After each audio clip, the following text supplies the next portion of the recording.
सब कुछ इतनी जल्दबाजी में करना पड़ा कि मुझे तुम्हें बताने का समय ही नहीं मिला।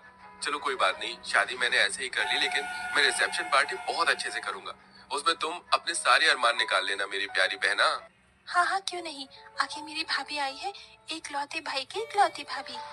हिमांशी का व्यवहार देखकर और उसका पहनावा देखकर सलोनी अपने मन ही मन सोच रही थी, मेरी ननद तो बहुत खूबसूरत, सुंदर और गोरी है। काश कि मैं भी इतनी गोरी और सुंदर होती तो अच्छा होता, लेकिन मैं अपनी ननद की जैसी नहीं हूँ। मेरा रंग सांवला है। सलोनी अपने मन में ऐसा सोचकर अपना मुंह लटका लेती है। कुछ देर बाद हिमांशी सलोनी को अपने भाई के कमरे में लेकर आती है। भाभी जी, आपको अगर किसी भी चीज की जरूरत हो तो मुझे बता देना, मैं यहीं पर हूँ। आवाज लगा देना, मैं आ जाऊंगी और आपकी मदद करवा दूंगी। अभी तो मुझे किसी भी चीज की जरूरत नहीं है ननन जी, लेकिन अगर किसी चीज की जरूरत होगी तो मैं आपको तुरंत बुला लूंगी। आप चिंता मत करो। आपके अलावा इस घर में मेरा है भी कौन जो मुझे समझ सके। एक भाभी के लिए एक ननन बहुत मायने रखती है। आप तो इस चीज को समझती हो ना। हाँ हाँ, क्यों नहीं मेरी प्यारी भाभी, बिल्कुल समझती हूँ। आप चिंता मत करो, मेरे रहते इस घर में आपको कभी किसी चीज की परेशानी होगी ही नहीं। ऐसा बोलने के बाद हिमांशी अपने भाई के कमरे से बाहर आ जाती है।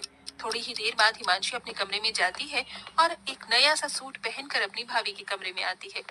अरे भाभी, अभी तक आप तैयार नहीं हुई हो। रुको, मैं आपको तैयार कर देती हूँ।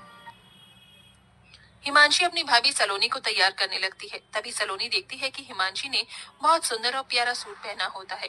वो शीशे में अपनी ननद को देखते हुए कहती है, क्या बात है ननद जी, तुम्हारा ये सूट कितना प्यारा लग रहा है। तुम्हारे गोरे रंग पर खिल रहा है। मेरा रंग काला है ना, तो मेरे ऊपर ऐसे कपड़े अच्छे नहीं लगते। मैंने कई बार ऐसे कपड़े देखे हैं, लेकिन मेरा रंग और बेकार लगने लगता है। अरे भाभी, कैसी बात कर रही हो आप। ये तो बहुत प्यारा कलर है और ये कलर भी मीडियम है। इसे गाजरी कलर बोलते हैं। आपको पता है ये कलर हर एक औरत के ऊपर जचता है, फिर चाहे वो काली हो या गोरी हो। आपको यकीन नहीं है तो रुको, मैं आपको ये सूट देती हूँ, फिर आप इसे पहनकर देखना, आपके ऊपर बहुत अच्छा लगेगा। हिमांशी अपने कमरे में जाती है और दूसरा सूट पहनकर जो उसने पहना होता है उसे उतार के अपनी भाभी के पास ले आती है। भाभी, ये लो सूट। अरे ननन जी, आपको ये सूट मुझे देने की क्या जरूरत थी, रहने दीजिए। अरे क्या हुआ भाभी, आप मेरी भाभी हो, मैं इतना नहीं कर सकती। चलो इसे पहनकर दिखाओ। हिमांशी के ऐसा कहने के बाद सलोनी हिमांशी की बात मान लेती है और सूट पहनकर अपनी ननन को दिखाती है।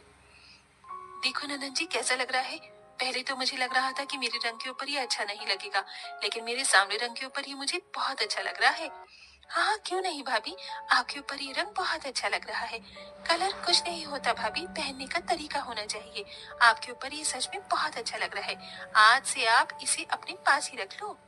हिमांशी ऐसा कहकर अपनी भाभी को तैयार करने के बाद मुंह दिखाई के लिए लेकर आती है, जहाँ सब बहुत अच्छे से उसकी मुंह दिखाई की रस्म करते हैं और सभी उसे शगुन देते हैं। साथ में हिमांशी भी एक प्यारा सा तोहफा अपनी भाभी को देती है। भाभी, मैं आपके लिए ये इतना प्यारा सा तोहफा लेकर आई हूँ, इसे हमेशा अपने पास ही रखना। आप तो बहुत अच्छी हो ननद जी, आपका बहुत बहुत शुक्रिया। इस तरह हिमांशी अपनी नई भाभी के आने पर बहुत खुश होती है, लेकिन सलोनी बहुत ही चालाक होती है। उसे जो भी चीज हिमांशी की अच्छी लगती है वो उससे लेने के चक्कर में उसके सामने ऐसा दिखावा करती है जैसे उसके रंग की वजह से उसके ऊपर कुछ भी अच्छा लगता ही नहीं। एक दिन सलोनी अपनी ननद के कमरे में आती है तो वो ननद के ड्रेसिंग टेबल पर बहुत महंगा महंगा मेकअप का सामान देखती है। कितना महंगा महंगा मेकअप का सामान है, मुझे तो बड़ी हैरानी हो रही है। ऐसा सामान तो मैंने कभी देखा ही नहीं जिंदगी में। अरे भाभी, आप यहाँ, कुछ काम था क्या आपको। नहीं, कुछ काम नहीं था, मैं तो बस ऐसे ही आई थी। वैसे ननद जी, आपके कमरे में ड्रेसिंग टेबल पर ये इतना महंगा महंगा मेकअप का सामान। वैसे तो मैं भी सोचा करती थी कि मैं मेकअप करूंगी, लेकिन मेरा रंग सांवला है, इसलिए मेरे रंग पर पता नहीं मेकअप खिलेगा या नहीं। अरे भाभी, आप भी ना कैसी बातें करती हो और सोचती हो।